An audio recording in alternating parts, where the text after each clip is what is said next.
Murió Vargas Llosa, el intelectual que incomodó a todos. Mario Vargas Llosa no fue un héroe literario unánime, tampoco quiso serlo, fue más bien un francotirador con pluma. Apuntó contra los militares, contra las dictaduras, contra el populismo, contra la izquierda, contra la derecha, incluso contra sus propios lectores. Murió el 13 de abril de 2025 a los 88 años, dejando una obra descomunal y una sombra larga. No solo fue un novelista brillante, fue un intelectual que se metió en la política y en la polémica. A veces con brillantez, otras con arrogancia, pero nunca con indiferencia. Su legado está lejos de ser pacífico, es más bien un campo de batalla y como todo campo está lleno de admiradores, detractores, contradicciones y algunas verdades incómodas. Nació en Arequipa en 1936, creció entre Bolivia y Lima, con una infancia marcada por la figura autoritaria de su padre. Esa vivencia daría origen a su primera gran novela, La ciudad y los perros, de 1963, una denuncia feroz al militarismo y al autoritarismo en los colegios peruanos. El libro fue censurado, apedrado y al mismo tiempo premiado. Y así empezó todo. Después vino La Casa Verde, Conversación en la Catedral, La Guerra del Fin del Mundo. Vargas Llosa demostró que podía hacer lo que pocos hacían, combinar técnica literaria con denuncia social y escribir novelas complejas sin sacrificar potencia narrativa. Fue parte del boom latinoamericano, pero no del realismo mágico. Él prefería la precisión quirúrgica a la fantasía. Pero mientras su literatura ganaba premios, su figura pública se volvía más polémica.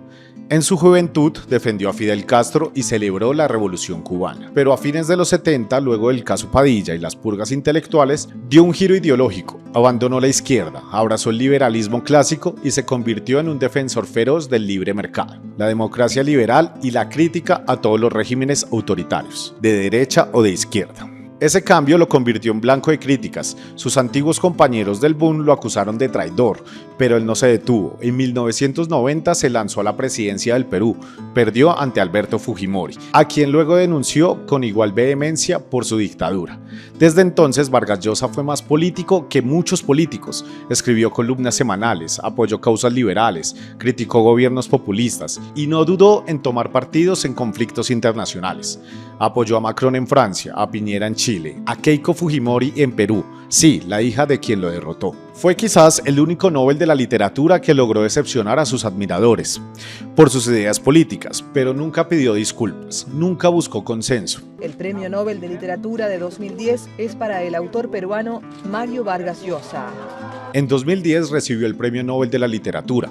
Lo agradeció con un discurso elegante, nostálgico, profundamente literario, pero su figura ya estaba atravesada por el debate. Estábamos premiando al escritor o al polemista. En sus últimos años publicó novelas como Tiempos Recios, El héroe discreto y Le dedico mi silencio. Si bien no alcanzaron el impacto de sus obras maestras, confirmaron su obsesión con el Perú, la memoria, el poder y la traición. Nunca dejó de escribir, tampoco de opinar. No es necesario romantizar su muerte. Mario Vargas Llosa no fue una figura para la unanimidad. Fue un autor brillante, sí, pero también un intelectual incómodo. Cambió de ideas, de amigos, de enemigos y defendió su derecho a hacerlo. No hay consenso sobre su figura y tal vez ese sea su verdadero legado. Obligar a discutirlo. Sus novelas seguirán ahí como espejos incómodos y sus ideas también, para que cada generación decida qué hacer con ellas, si seguirlas, contradecirlas o simplemente volver a leerlas. Mario Vargas Llosa fue probablemente el escritor peruano más influyente del siglo XX y XXI. Su impacto en el Perú fue complejo. Durante décadas fue más leído y respetado fuera del país que dentro. Para muchos peruanos fue una figura distante, elitista y a veces arrogante. Para otros, el intelectual que se atrevió a nombrar lo innombrable. La corrupción, el racismo estructural, el militarismo, la decadencia institucional. Su pregunta en Conversación en la Catedral, ¿en qué momento se jodió el Perú?, se convirtió en una especie de diagnóstico interno en el país, en América Latina. Su influencia fue gigantesca, marcó un estilo, una forma de narrar sin concesiones, con estructuras complejas, múltiples voces y obsesión por el poder. Inspiró a escritores jóvenes y a otros los espantó. Fue leído, traducido, estudiado, pero también discutido y cancelado 1000 veces. Su figura intelectual dividió aguas. Fue un símbolo de la transición de la izquierda utópica a la derecha liberal. Un caso raro en la región, admirado por su libertad de pensamiento, odiado por lo mismo. En síntesis, Vargas Llosa no fue el escritor de todos, pero sí el escritor que todos, de alguna forma, tuvimos que leer. Queremos conocer qué recuerdan de Vargas Llosa, qué libros leyeron, y si son partidarios o no de su forma de pensar, defender los pensamientos y afrontar los retos. Los leemos en los comentarios y los invitamos a que compartan este video para que más personas conozcan de su vida y su trayectoria. Y si quieres seguir informado de este y otros temas, visítanos en pulso.com.